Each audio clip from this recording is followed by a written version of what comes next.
Welcome back, guys, to the channel.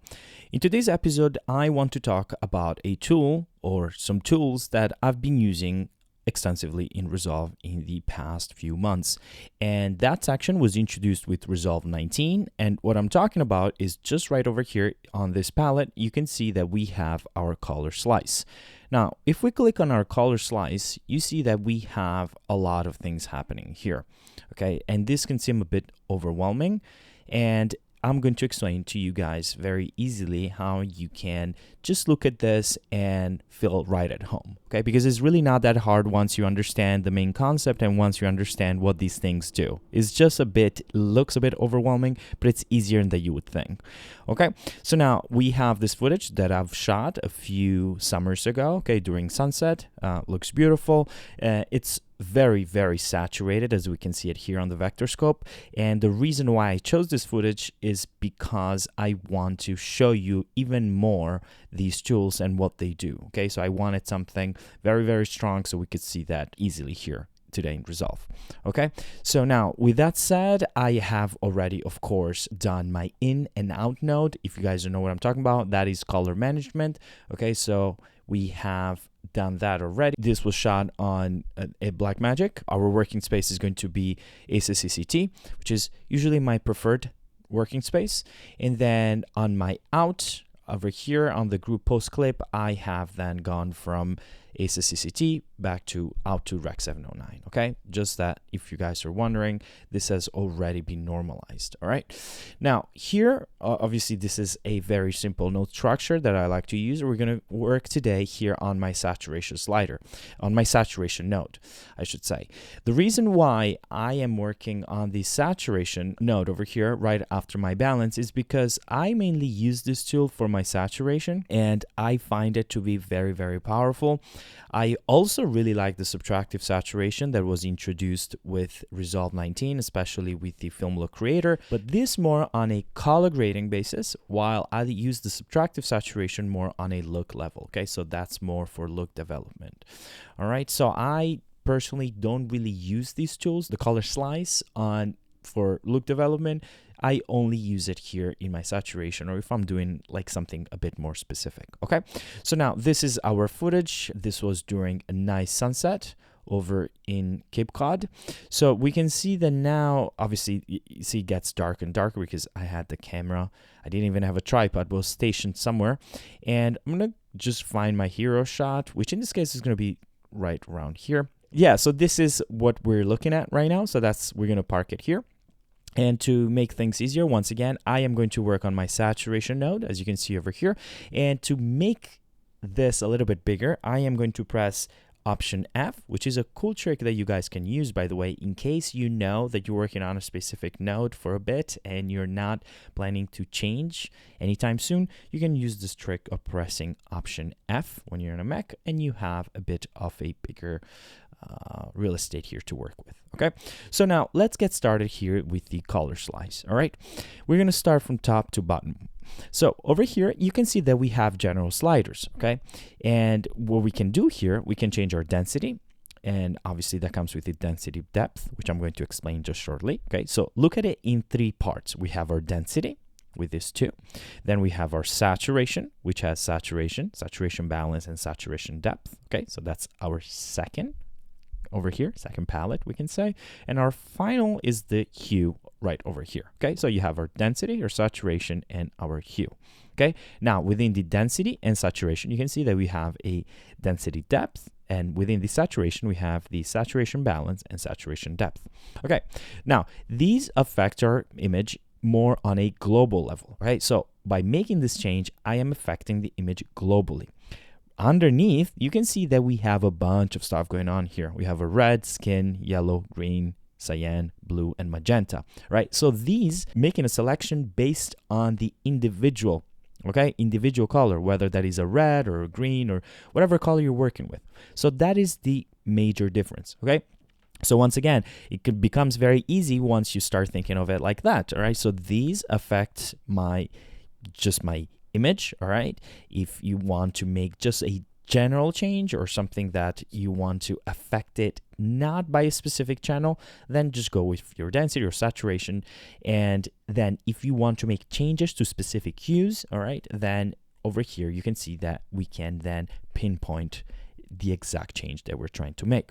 So now, how do I use this? For the most part, I use it for the saturation specifically because it's very good. It has that subtractive saturation quality. So now let's start with the saturation. What does saturation do? This is very self-explanatory. By increasing this, you can see what's happening. Now, you can see also here on our vector scope that things are going absolutely crazy over here. I'm going to make it big for you. But this is just to show you, okay, what the saturation does. So let's keep it just this dramatic just for a second, just to see then what each slider does over here. Now, you have the saturation depth. Now, the saturation depth allows us to control the depth of the saturation. What does that mean? Well, that means that, say I want to affect more of my highlights rather than my shadows, then I would change the depth here to a positive value. So now what's going to happen by going positive, okay, I am affecting the saturation of the higher, okay, so on my higher luminance over here. So whether that is the highlights or mid highlights, I should say. If I want to do the opposite and affect more the lower, okay, the shadows for my saturation, then I would go the negative way. So I'm going to go all the way to -1. You can see this is what's doing now. It's affecting more of those darker areas in my image. So that's what the saturation depth does. Okay, so I'm going to reset this for a second by double clicking it. By the way, you reset any of these sliders, and I'm also going to reset the saturation over here, and I'm going to show you how the depth works. Okay, so now if you're familiar with depth is something that every filmmaker or every colorist really try to achieve organically, and it's very nice over here. I love the depth here inside of the color slice, and I can increase my depth, okay? Right over here, you can see that what's doing before and after with my depth. Now, it's kind of crazy because if I reset it and I go slowly, you don't see much of a change. But then once you do a before and after, you can really see how much that's affecting it, right? As you can see over here. Now, same thing with the density depth, all right? You can, if you go in a negative way, I am going to, okay, increase the depth in these lower areas, okay, these shadow areas. And if I wanted to just keep it at the center, then I'll keep it to 0, which is the standard default. Then if I want to affect my higher, okay, my highlights, then I'll go all the way to 1 or whatever, somewhere in between. Then you can see that's not affecting as much the shadows anymore, but more the highlights, okay? We're adding depth to our highlights, and this is looking nice, honestly. So this, you can see that now what the depth does. Now, I'm going to reset the density and the density depth, and I'm going to increase that saturation again. And here you have also the saturation balance, okay? So this is going to balance our saturation. Now, for the moment being over here, I am going to just keep it really high so you can see what that's doing. But basically, I can balance, all right, that saturation to where I want it to be, all right? I don't particularly use this as much, the saturation balance. I mainly work with my depth in case, see, I wanted to affect more of my shadows, or if I wanted to affect more of my highlights, as you can see. That's making a huge impact, okay? So I'm gonna reset these just for the moment being. And then obviously you have the hue. The hue, it's like you can change, you can see this, by the way, here on the vector scope. By the way, this looks crazy. We're just, testing every slider so you can understand what they do. But you can see we are rotating that hue to our desired hue. In this case, you can really play with it and, I don't know, come up with something crazy if you needed to. But that's our hue over here. Okay, so now with that, these affect our image uniformly, okay? Our density, our saturation, and our hue. The hue, I don't really use it unless that is something very specific that I need to do.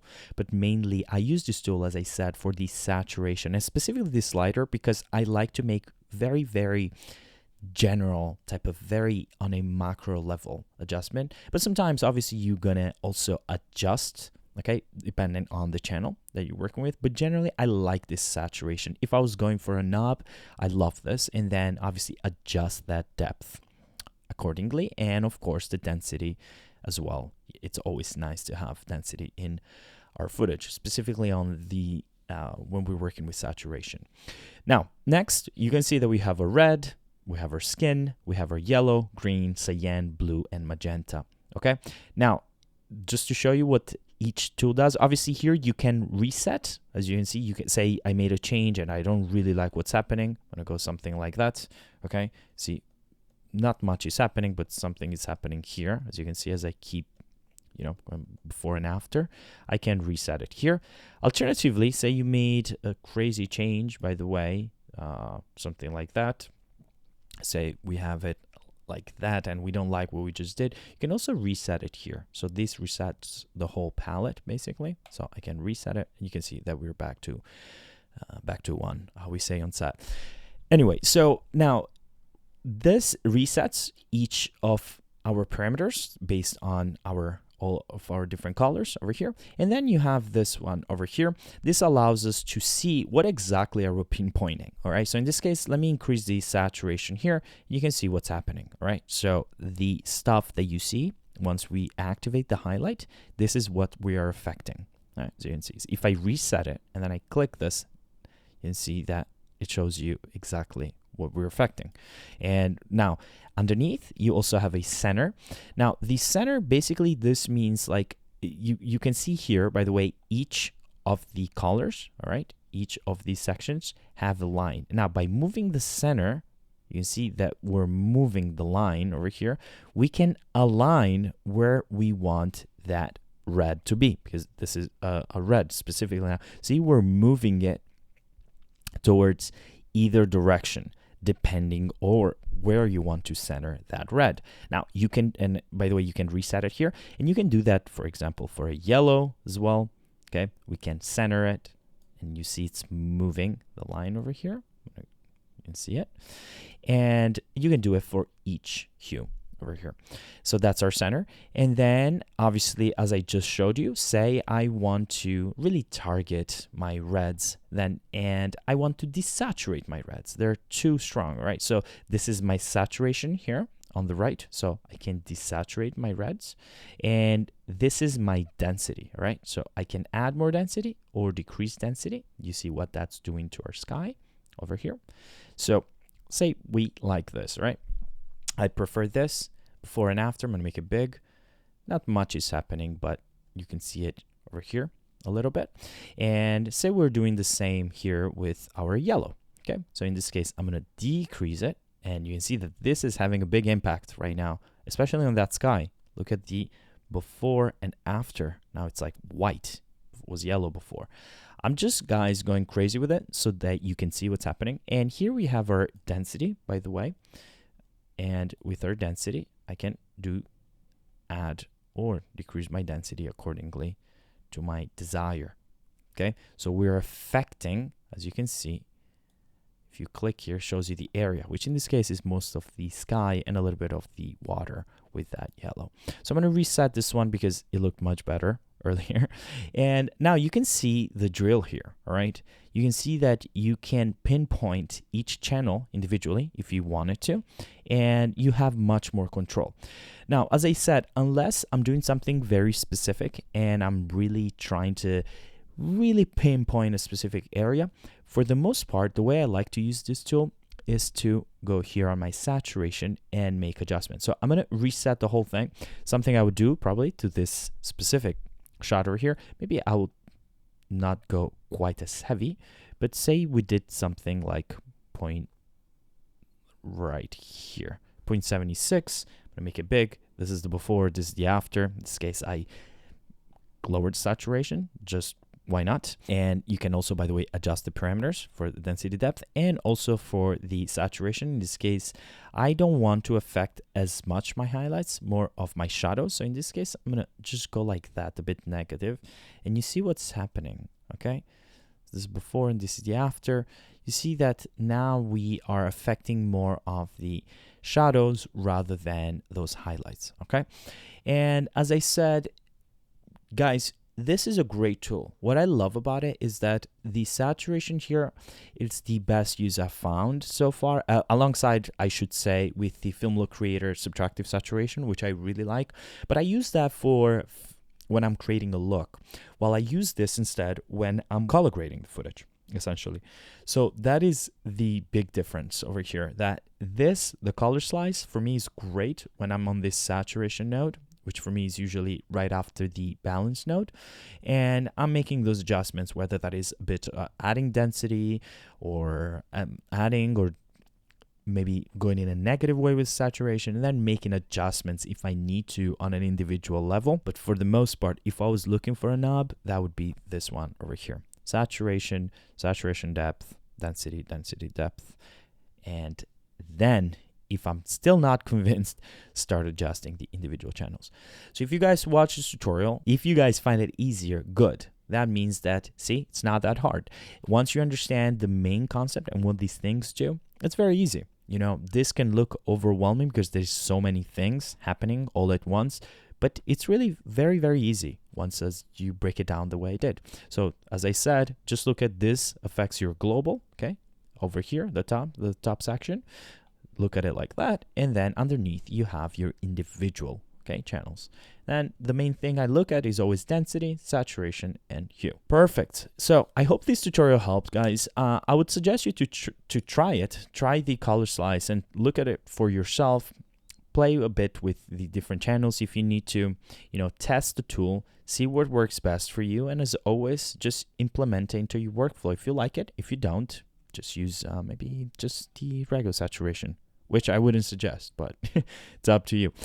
Anyway, thank you guys for watching. Please let me know down in the comments if I missed something or if you would like something else, or just let me know. And yeah, I'll see you on the next one. Bye.